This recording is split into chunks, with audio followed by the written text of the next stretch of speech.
Changing the phone number on your Venmo account is a straightforward process. Follow these steps to update your information quickly. Step 1. Open the Venmo app. Launch the Venmo app on your mobile device. Ensure you are logged into your account to access your settings. Step 2. Go to Settings. Tap on the menu icon, usually represented by 3 horizontal lines or your profile picture, located in the upper left corner. From the menu, select Settings. Step 3. Select Account Settings. In the Settings menu, find and tap on Account. This section contains all your account-related information, including your phone number. Step 4. Update phone number.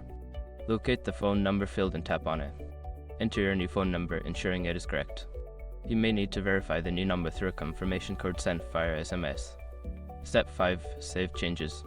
After entering the new phone number and completing any verification steps, make sure to save your changes. Look for a Save or Done button to confirm the update. Now your Venmo account should reflect your new phone number. If you encounter any issues, consider reaching out to Venmo support for assistance.